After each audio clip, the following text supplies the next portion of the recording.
Today's episode will interest anyone, regardless of their political leanings, whether you're Republican or Democrat or Independent.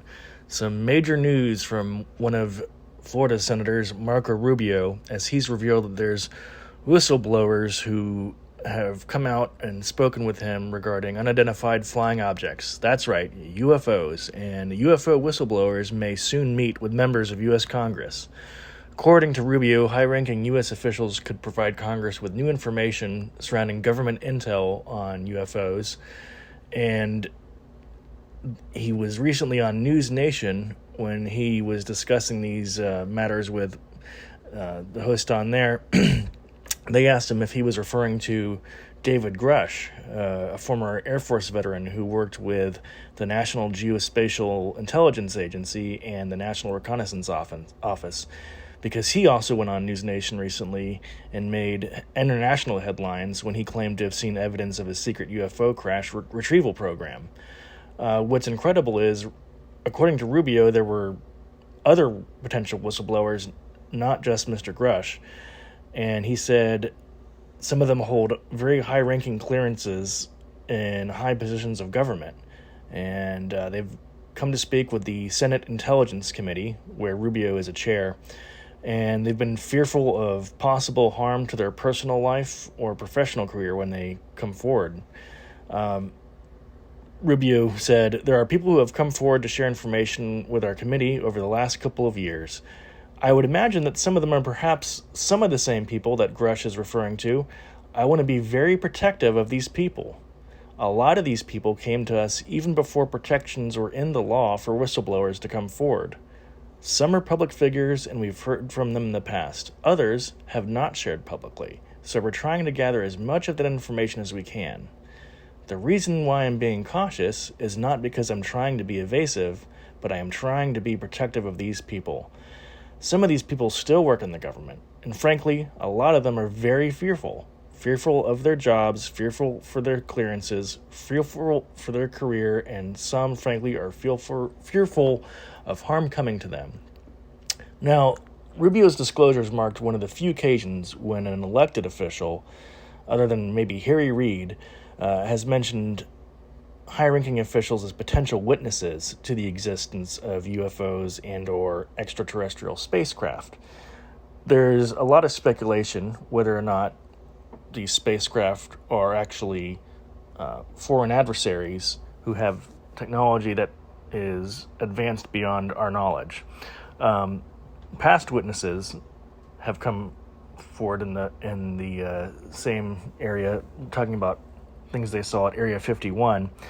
Some of these were low to mid-level ranking government employees, though, and contractors who didn't hold such high regard and esteem.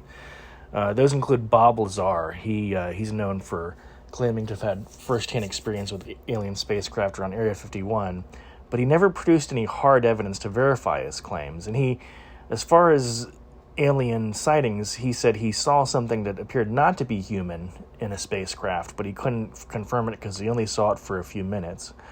What Lazar did and still does describe is a few elements and other pieces of machinery, things like that he's seen that our current weapons program and aerospace programs have not been able to either replicate or produce on their own.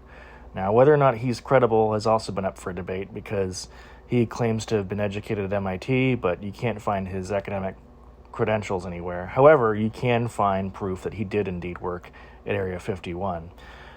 Now, we have to remember that the Department of Defense sparked national interest in this. It really transcended into mainstream, not just AM radio listeners and X-Files watchers in 2020, because they released documents including pilot-recorded footage of UFOs from Navy aviators, and that's when the Fed started referring to UFOs as what are known as unidentified aerial phenomena. The U.S. Inspector General will investigate the claims of some of these whistleblowers, including Grusch.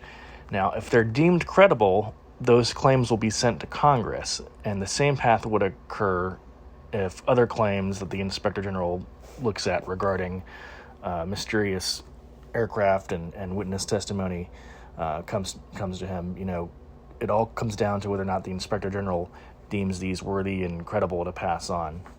When Rubio was asked whether or not he believes they're credible or not, he said, he's not really at that point yet because he still needs to hear more. But I think one of the reasons this is so fascinating, and one of my friends discussed this on his own political podcast, the Ben Burnett Show.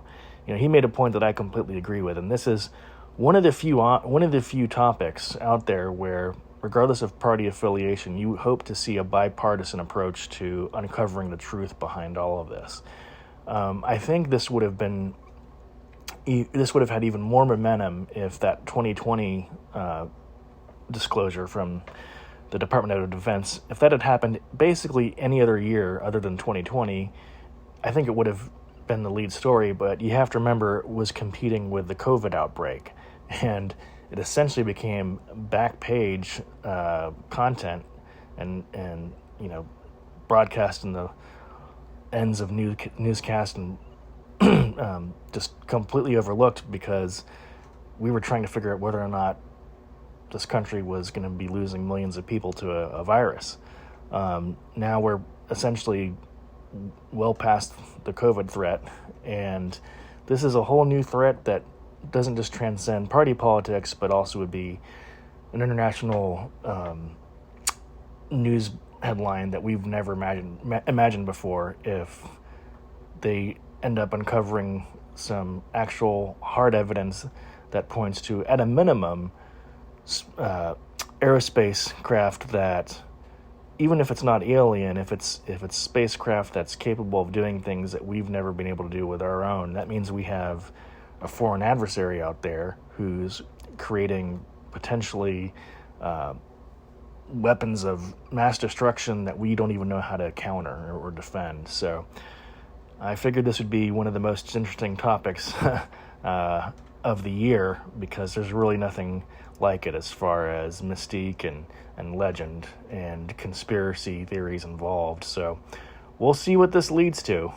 There's certainly a lot of other news headlines out there, including the Republican primary and, of course, the upcoming 2024 election. But this is a story that's going to continue to produce hopefully more info as the weeks and months go on.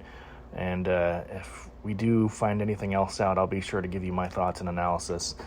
But until next time, thanks for listening. This is Matt O'Hearn with the New South Politics Podcast.